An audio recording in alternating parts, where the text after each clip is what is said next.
دموع سفيان رحيمي ما جت على الفاضي يعني. احنا عارفين ان اللاعب مضغوط وكانت عليه بعض الضغوطات، ان سفيان ما كان في يومه وسفيان وانت عارف طبعا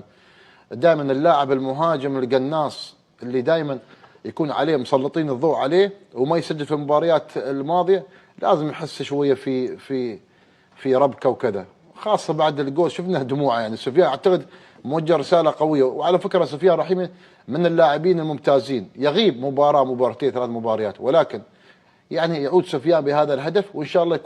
تكون اهدافه عديده كابتن يوسف في المباريات المقبله. سفيان نجم كبير وقيمه فنيه كبيره، يغيب وينزل مستوى ولكن تحتاجه في المنتخب كذلك.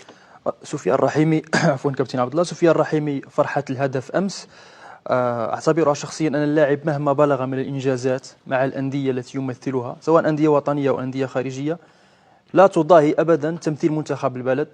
وتسجيل هدف في محفل عالمي مثل كأس العالم. فسفيان الرحيمي أمس بهدفه أعتقد من وجهة نظر شخصية سفيان الرحيمي دخل رسميا في أجواء كأس العالم بهدف أمس، لأنه كانت هناك موجة من الانتقادات، نكون صراحة كانت موجة من الانتقادات على أداء سفيان الرحيمي في الفترة الماضية، وسفيان أكدها في التصريح أمس، قال كانت بعض الانتقادات وبعض التصريحات وبعض الرسائل يعني تنتقص من اللاعبين ومردود اللاعب سفيان، لكن سفيان يبقى لاعب كبير وأثبت ذلك في مباراة أمس، دخل غير مجريات المباراة، سجل هدف، صنع قدم تمريرة الهدف الرابع، فعنصر ثابت في تشكيلة المنتخب الوطني، وإن شاء الله يكون هذا الأداء أمام هايتي بداية الفعلية لسفيان الرحيمي مع المنتخب ويستمر في التألق، ونحتاج نسخة سفيان الرحيمي مع العين في 2024 دوري أبطال آسيا إن شاء الله مع المنتخب الوطني. نتمنى إن شاء الله عودة سفيان رحيمي أو حتى الأسماء المقبلة.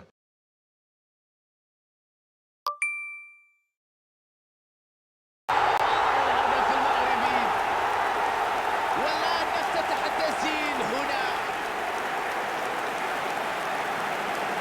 يا جماعة الكرة اللي يلعبها تدرس، أي إمكانيات، أي مهارات، أي حرفيات، أي موسيقى، أي أداء، أي شخصية، كل هذا فعل بطريقة تجعلنا بصراحة نعجب بهذا الأداء وهذا المستوى العالي.